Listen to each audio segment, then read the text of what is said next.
Welcome in, a little special SDH Network live here at the Monday Night Garage in West End, Atlanta. It's after the whistle. You guys have seen some of our special content that's been coming out on our social media platforms before the whistle with myself, with Madison Cruz, with Jared Smith, with John Nelson, with Jessica Charman, with our friend Gabriel Schrei up in Chattanooga.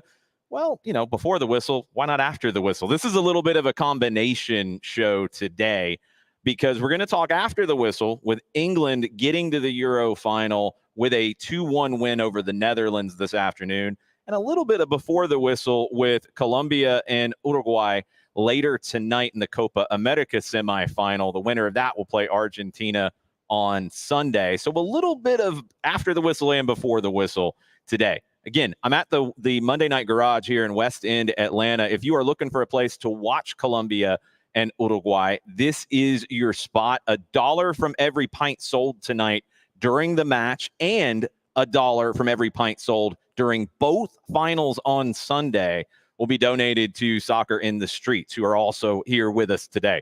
So make sure that you can get out here for one of these next couple of games, because the summer of soccer, at least the international portion of it for the national teams, is winding down as we're down to the finals on Sunday. I'll be back doing another one of these on Sunday, and you'll be able to talk with me about the Euro final, but then also a look ahead to the Copa America final that evening. And don't forget, I'm on 92.9 The Game tonight and on Sunday night from 10 to midnight with Atlanta Soccer Tonight special edition, really digging deep into both of the games of the day and kind of all the other soccer news going on around the world right now, because silly season is underway. It is very hectic everywhere at the moment, and we try to keep tabs on all of it on the SDH network. So let's talk after the whistle first. England and the Netherlands today. I really felt like, and talking to folks here in the West End and at Lee and White, I feel like the early goal from Xavi Simons really elevated at least the first 45 today.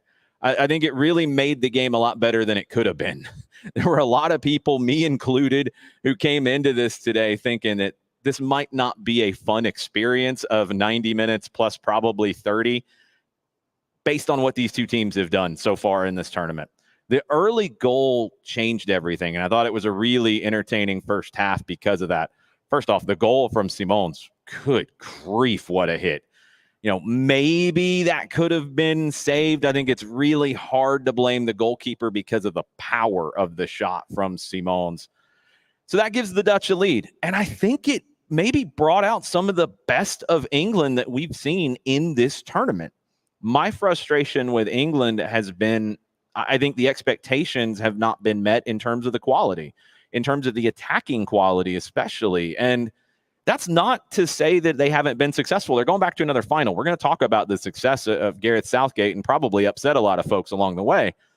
But look, this team should be playing better soccer. And I don't think that's an unfair expectation with their talent. The early goal kind of brought them out of that, right? At least that's how it felt to me.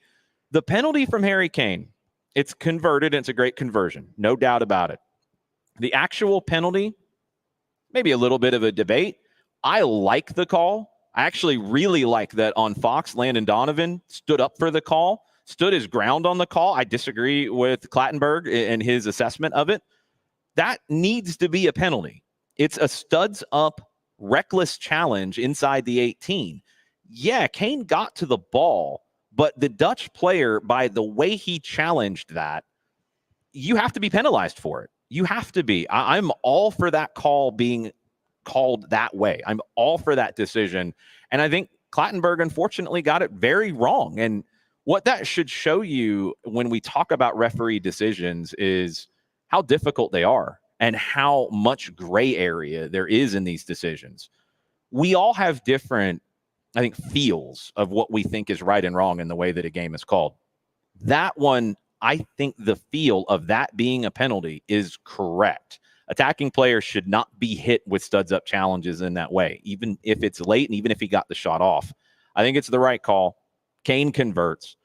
Phil Foden was everywhere in the first half. I thought, maybe his best 45 for England. I thought he was outstanding. And I hated to see him subbed out later, but we'll get to that in a second because it actually paid off Foden was brilliant. And I thought the first 45, England was the more dangerous team. Foden had the shot cleared off the line. I thought England was better. I thought they were their best in that first 45. Second 45, look, you kind of expected it 1-1 at halftime, that it might get cagey, that it might be maybe the kind of back to that boring idea, right? It kind of felt that way a little bit in the second half. The Dutch took control of the game, but they didn't create the danger that they needed to. And this is kind of the push-pull and maybe one of the interesting sidebars of the summer of soccer, in that Marcelo Bielsa's talked about it a little bit. Others have talked about it in terms of the need to entertain and why it's important. Look, if you're a fan of England or the Netherlands, and I don't know, with those two, maybe that's not the right way to put it, because even those fans have been a little frustrated with the quality of the play. I think the English more so than the Dutch. If you're a neutral in these games, if you're even a fan of the team and your team is not playing in an inspiring way, I think it creates a shorter hook for the manager. It creates a greater bar to create warm feelings about the way that your team's playing. And that's the beauty of the sport. That's the beauty of soccer to me, is that we talk about results, but I think there is an expectation, more so in this sport than any other, about being inspiring, about being brave, about being bold in the way that you play, about taking chances, about not just doing whatever it takes to win. Those matches come up for every team where you have to kind of gut it out and do whatever it takes. You like to be inspired along the way. You like to see a team that entertains you along the way. And I don't think either of these teams have done enough of that. I think England, especially because of what they have, it's been disappointing to see. But you have to give them credit today, as much as you might dislike Gareth Southgate, who, yeah, I think is one of the reasons why they haven't been inspiring, why they haven't been that brave. I think he's been too conservative in this tournament. I think he has the talent to take more chances. I think he needs to believe in that talent a little bit more. But he made a very, very bold decision.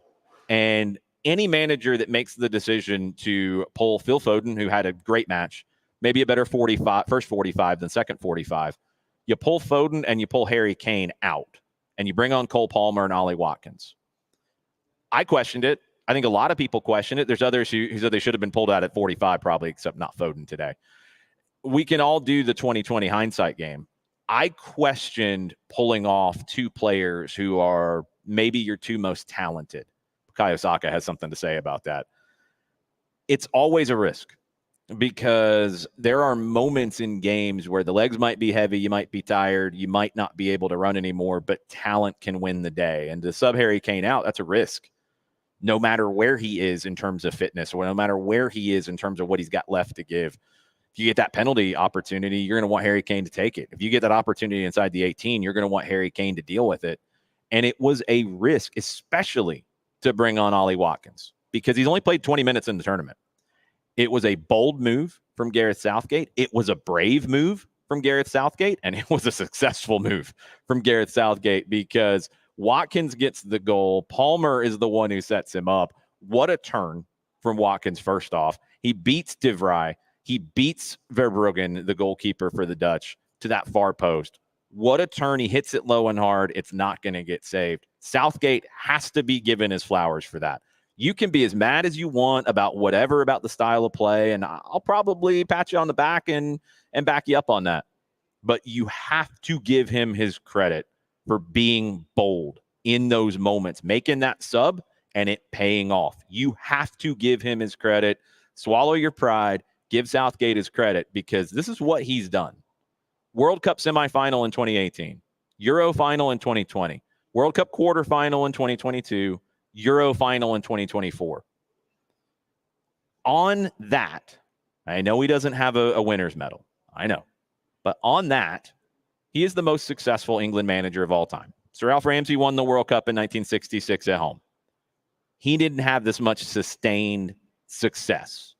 Gareth Southgate, for whatever you want to say about stylistic choices, all of that, you have to give the man his credit for what he has done in his career and what he did today specifically. So it's Spain and England on Sunday.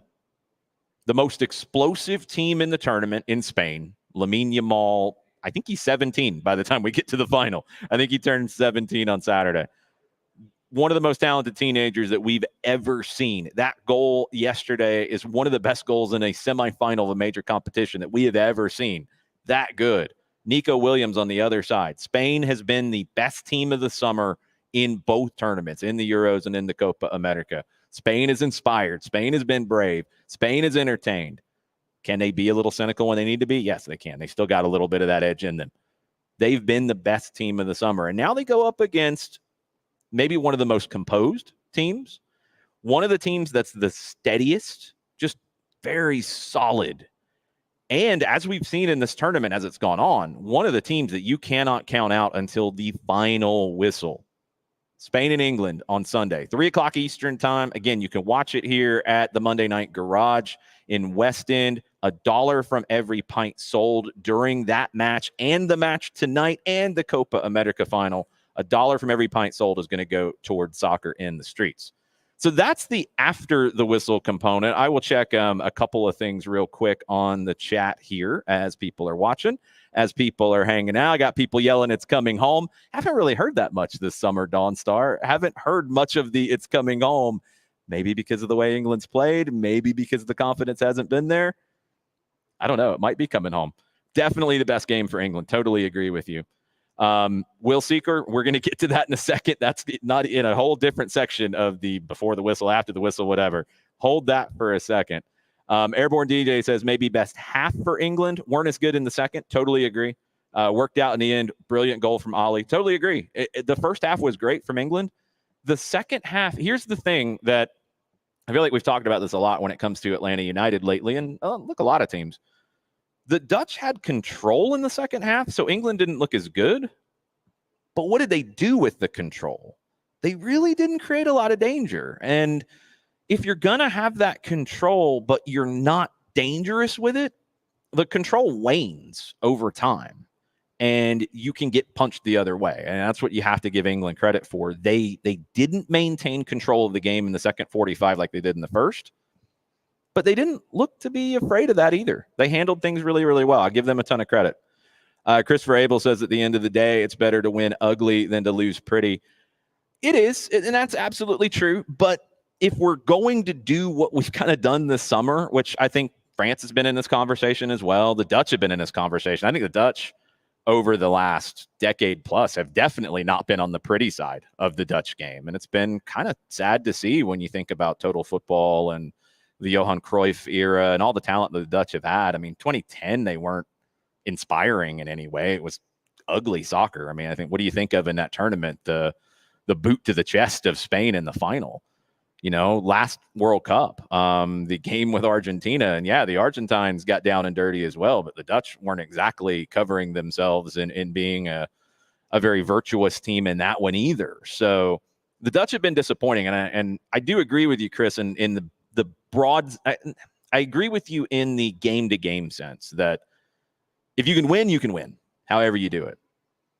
But I think there is a little bit with some teams, especially with some levels of talent, of an expectation of a little bit more than that. So that's the wild thing about the sport, right? That's what we get into these conversations about. That's what I love about it. Teams that don't have as much talent, you win wherever you win. Teams that have more talent, I think there is a greater expectation, and that's okay. We'll get to it. Airborne DJ, chill out. We will get there. We will get there. Dawn Star says Cucurella has been very good, and I agree. I think he's been outstanding for Spain. I've loved the Spanish team. They've been a lot of fun to watch. I think this sets up for a really good final on Sunday between Spain and England. I'm really looking forward to it. Spook says, can conservative play hold off this Spain squad? It can. It can. I think Spain is at their best when they're getting Yamal and getting Nico Williams high and really running at people. That's brought the dynamic that's so different from Spain from the last World Cup, where they were somewhat deliberate and boring at times, even though they had a lot of the ball and had a lot of control. Yamal and Williams are the wild cards. They're the jokers in this group. So it's fun to see them flying. And I hope they get to do that in the final. I hope they look at that more rather than going into this thinking cagey. I I don't know if you can beat England in that game, honestly, if you're Spain. I think you need to open them up. You need to be bold. If you're not, England's a team who can hurt you going the other way. And I think England's also comfortable defending and sitting behind the ball.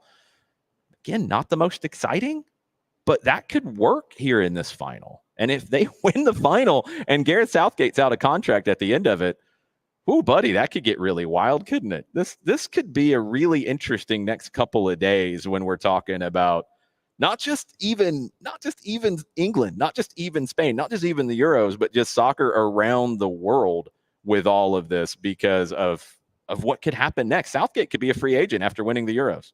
How wild would that be?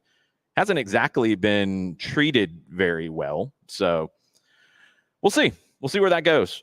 Quick before the whistle to look ahead to Uruguay and Colombia tonight before we get to the news of the day, because it's news. It's being reported. It's not official as of yet. We'll get there in a second. Very quickly about Uruguay and Colombia. That match kicks off 8 o'clock tonight. I'll be on 92.9 The Game and the Odyssey app tonight, 10 to midnight, breaking that one down, breaking down England, Netherlands, talking about what's ahead as well in both of the competitions and probably about some other news that is being reported right now. Get there in a second. Couple of things about the game tonight. I think this might be the best matchup of the summer outside of what we saw from Spain and Germany. I really think this game could be fascinating.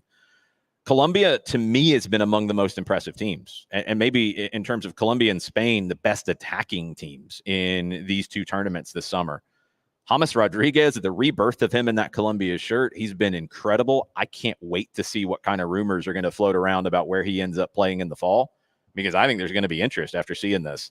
We went through this in 2014, though, right? He had the great World Cup and then didn't quite live up to that at the club level. Can he find a way? Maybe he's got to wear a Colombia shirt underneath whatever club jersey he's wearing. I don't know what it is about when he puts that shirt on, but can some club find a way to get this James in their shirt?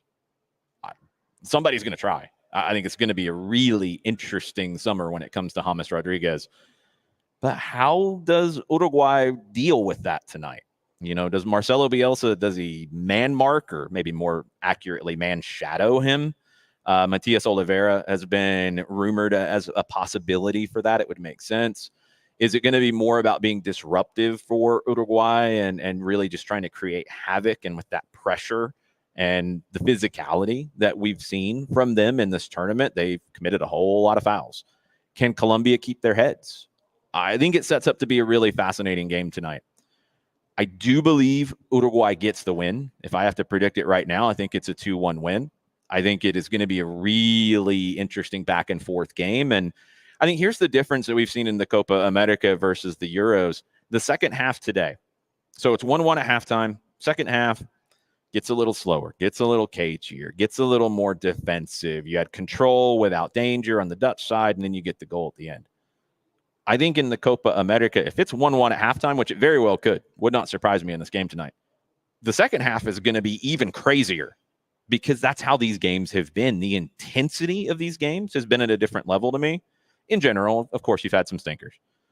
The intensity, the wildness, the craziness of these games, it's been a blast. I think this one tonight could be one of the games of the summer. Spain and Germany's probably got that right now. I think this one could be right alongside it. I do think Uruguay finds a way.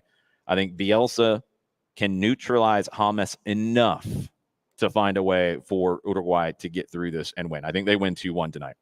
All right, the news of the day, or at least the reports of the day, and this is coming from Doug McIntyre, that Greg Berhalter is out as the U.S. men's national team head coach.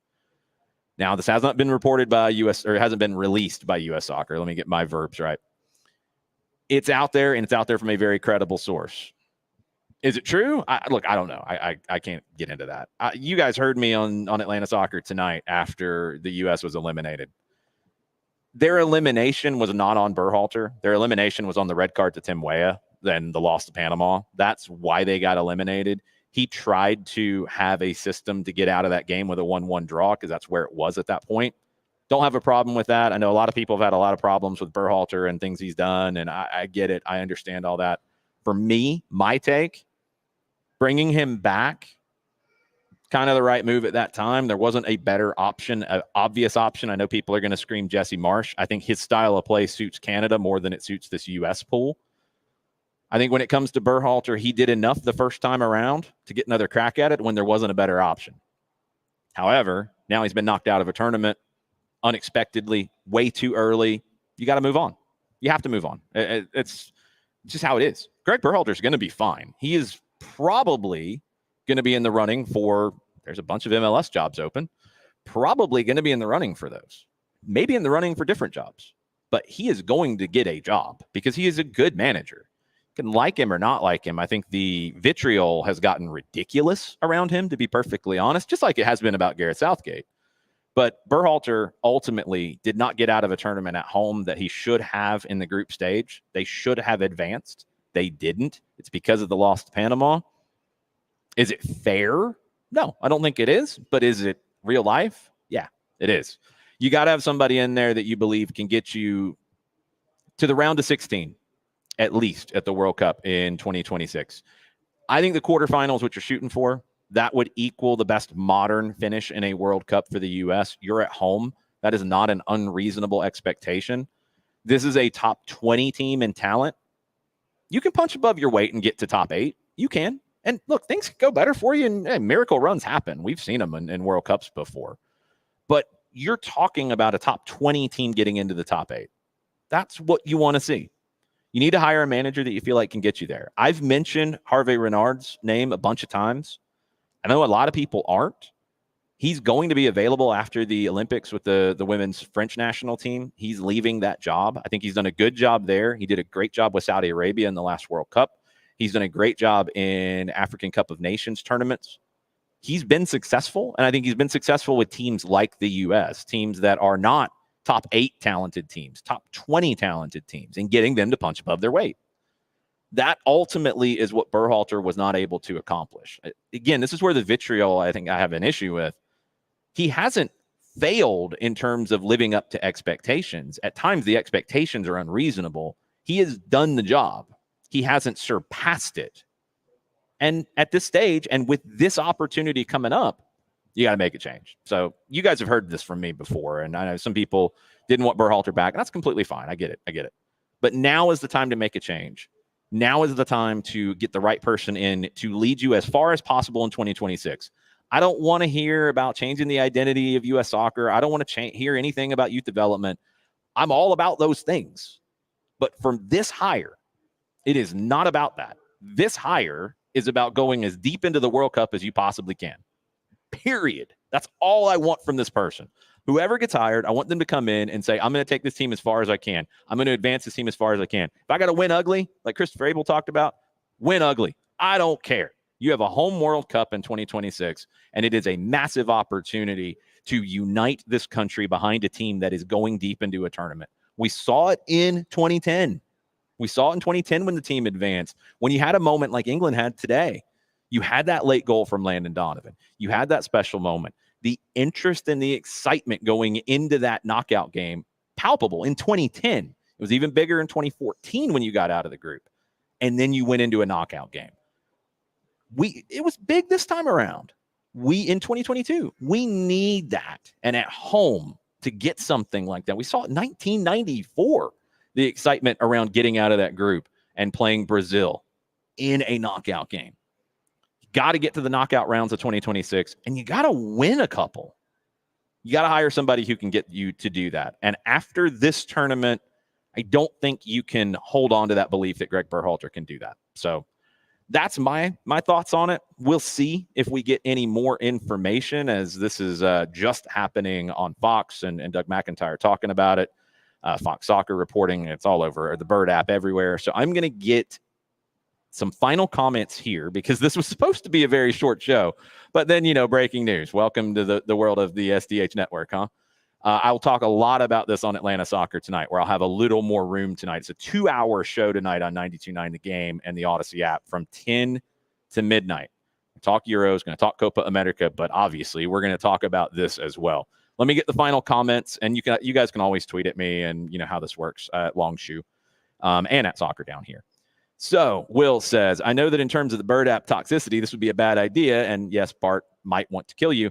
But the way that Berhalter wants to play is the way Atlanta United wants to play. And look, Will, you're not wrong. If he is not the manager of the U.S. men's national team, you have to have the conversation.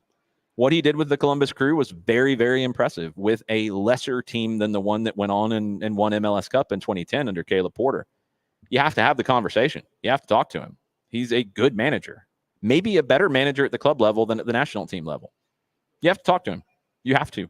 And this is where we bite ourselves in the foot way too often with this stuff. Is Gareth Southgate a bad manager? No, of course not. He's done things that no England manager has done since Sir Alf Ramsey.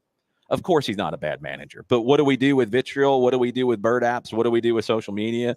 We yell and scream the loudest and say the most wild things to get attention. And when you see it a bunch, it starts to actually click into your head that it might be true, even if it's from Stephen 056827 with an egg as an avatar. When it gets repeated a bunch, we start to believe it. That's not how reality works, though, is it? Gareth Southgate's a good manager, and he's done a very good job for England. He's got them to another final. They might win the thing on Sunday. And then what is the conversation going to be? Are a lot of people going to delete tweets? Greg Berhalter's a good manager. Did he surpass the expectations for the U.S. that you hoped that he would? No, he didn't. He did what was expected from that team. You need somebody who can try to do a little bit more, who can pull some more upsets. Berhalter ultimately wasn't able to pull enough upsets. He beat the teams he should have beat. He took the U.S. to the top spot in CONCACAF, but he didn't get them past that. And that's the unfortunate thing from his time in charge of the national team, if, as has been reported by Fox Soccer and Doug McIntyre, if that time is over.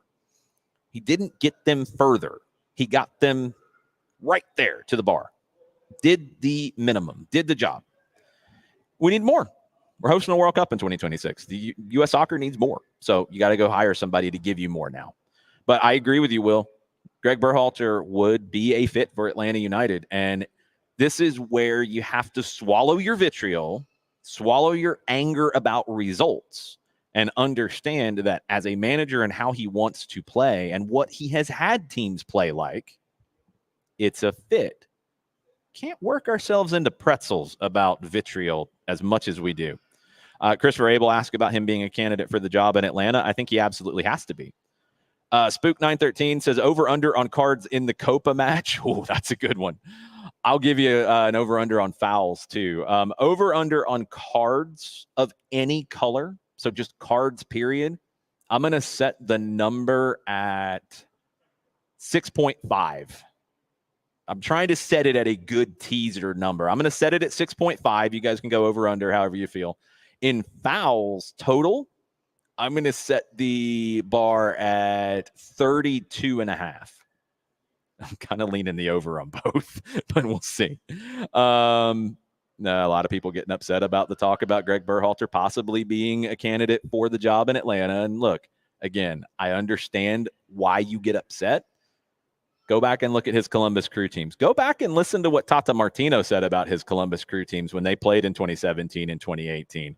Go back and look at what people said about Greg Berhalter's work in Major League Soccer and how he had his teams playing.